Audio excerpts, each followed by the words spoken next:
It's good to see you again in Vilnius, and now the headlines as usual.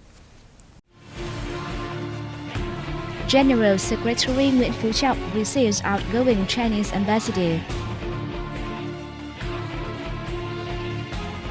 President Trương Tấn Sang works with police sector. Prime Minister Nguyễn Tấn Dũng urges Khánh Hòa to further tap potential.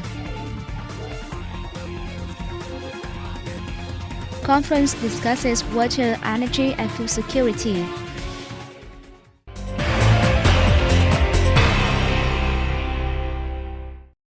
Party General Secretary Nguyễn Phú Trọng receives outgoing Chinese Ambassador Khủng Xuân-Yu in Hanoi on April the 2nd.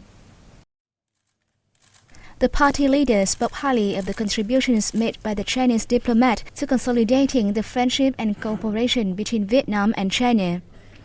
The ambassador thanked the Vietnamese party and state leaders for creating conditions for him to fulfill his tenure in Vietnam. He also expressed his pleasure at the positive development of the two countries' relations, affirming that he will try his best to make contribution to fostering bilateral ties in the coming time. Prime Minister Nguyễn Tấn Dũng hosted a reception for the outgoing Chinese ambassador in Hanoi on April the 1st. Prime Minister Dũng expressed hope for close coordination to realize agreements reached by Vietnamese and Chinese leaders while facilitating cultural and people-to-people exchange. He suggested both nations closely follow basic guiding principles in the settlement of maritime issues and international law, especially the 1982 United Nations Convention on the Law of the Sea and the spirit of the Declaration of the Conduct of Parties in the East Sea. Kong vowed to do his best in any role he will hold to foster neighborliness and friendship between the two nations. President Trương Tấn Sang has asked the police to join the public security protection, thus creating a healthy environment where all citizens have a sense of respecting the law. President Sang had a working session with the Ministry of Public Security in Hanoi on April the 2nd. During the session, the state leader calls for more attention on key areas of improving professional skills and self-discipline and spreading party-building activities more widely. He asked police units to recommend necessary changes to existing laws, helping authorities to strengthen state management in social security and order. The president said the need to encourage members of the public to disclose illegal acts and help former offenders integrate into society after their rehabilitation. The session heard that the economic slowdown, both at home and abroad, has left many enterprises bankrupt and workers unemployed, and this has a role to play in the working cases of crime. Notably, the crime rate is on the rise in major cities, including illegal debt collection services, loan sharks, and drug smuggling. Violations in finance, banking, construction, land use, and management have become serious, causing huge economic losses and sparking concern among the public. New crimes using technological advances have also appeared. At the session, delegates suggested policies to make it easier to fight crime. Prime Minister Nguyễn Tấn Dũng has told the Central Coastal Province of Khánh Hòa to review its planning, with more focus on its potential for socio-economic development, especially in tourism, services, and seaports. The Prime Minister gave the advice while meeting with the province leaders in Nha Trang City on April 2nd as part of a working visit to the locality. The government leader emphasized the need for Khánh Hòa to focus on both preservation and development objectives of the projects. He asked the province to closely collaborate with relevant ministries and agencies to take effective measures. Khánh Hòa should continue paying attention to reducing poverty, especially in remote and mountainous areas, in combination with building new-style rural areas, supporting production and improving the local people's lives. He also urged the province to invest more in infrastructure development, healthcare, culture, and education, while removing difficulties for businesses and accelerating administrative reforms. Prime Minister Dũng hailed efforts and achievements the local authorities and people have made in socio-economic development. He expressed his wish that Khánh Hòa will fix its shortcomings, such as unsustainable socio-economic development and slow administrative reform, so as to become an industrialized province in the near future. According to the reports, the province recorded an economic growth of 6.6% and its industrial production index increased more than 7% in the first quarter of this year.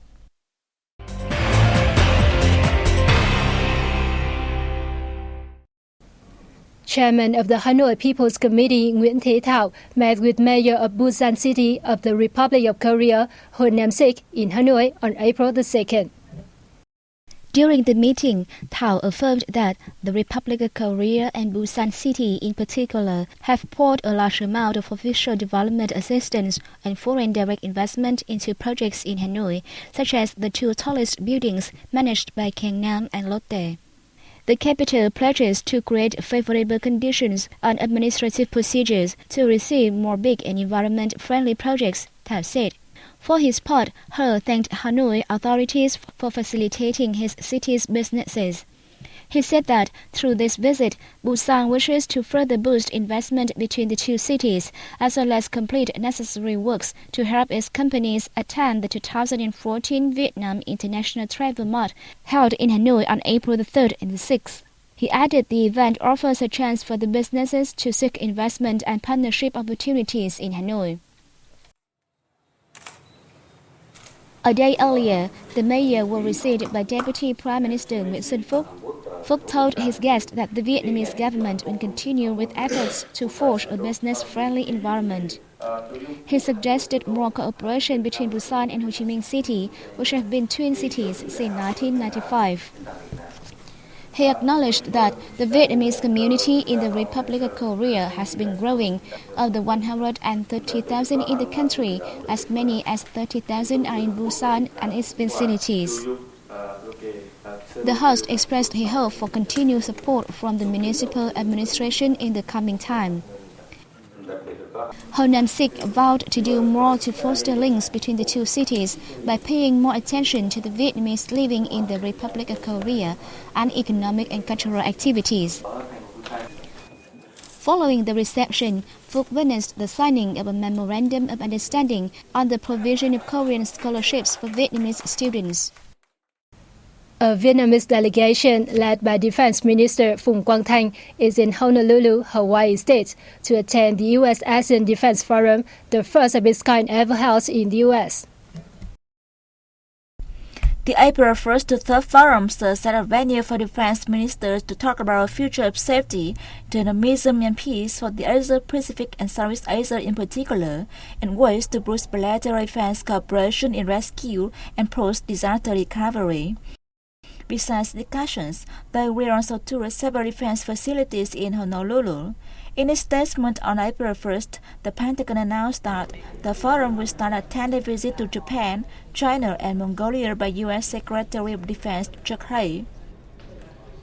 His fourth Asia visit is meant to reaffirm pivot toward Asia policy by Barack Obama administration. Diplomats, scholars, and experts from more than 20 countries on April the 1st gathered at a Hanoi plenary to discuss legal issues during ASEAN integration. The seminar, the third of its kind, was co-organized by the Diplomatic Academy of Vietnam and the National University of Singapore. Speaking at the event themed ASEAN Economic Community, Deputy Foreign Minister Ho Xuân Sơn affirms that Vietnam always supports the improvement of the rule of law during ASEAN integration and the building of an ASEAN community. Sơn said Vietnam has adjusted its law and procedures in line with the grouping's practices and regulations. He added the country is always active in ASEAN Charter negotiations and the realization of its articles. Professor Joseph Weller from the European University Institute said that once the ASEAN community is established in 2015, legal issues need to be consistent with the new context. He said policies on economic affairs should be bettered in order to boost economic connection between member countries. During the seminar, delegates also exchanged views on issues related to trade and investments during the integration process.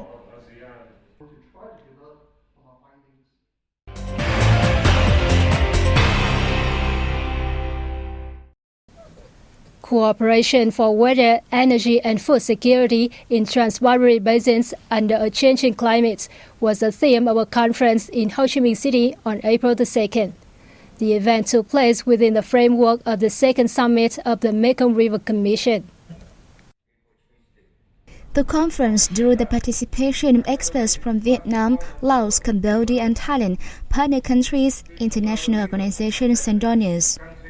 Addressing the event, representatives of the Vietnam Ministry of Natural Resources and Environment, the World Water Council, and those from Denmark and Germany, the Commission's development partners, stressed the importance of water, energy, and food in the context of climate change.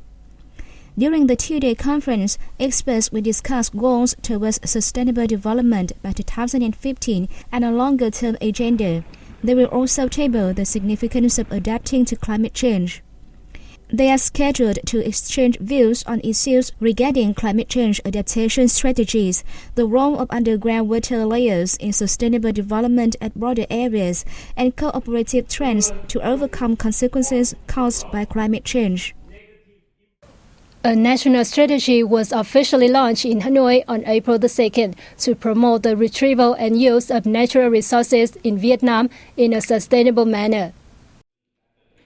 The strategy for the sustainable use of natural resources and protection of the marine environment by 2020 with a vision to 2030 is being implemented by the Ministry of Natural Resources and Environment and German Hans Seidel Foundation. Participants at the launch ceremony said the marine resources in Vietnam are being exploited to the point of exhaustion and sea pollution is increasing with some areas on high alert. Marine ecosystems are being greatly impacted by the country's socio-economic development and climate change. The strategy's purpose is to provide disaster and climate change forecast, thus reducing the pressure on resources, curbing pollution, and promptly assisting the sea-based economy in the country.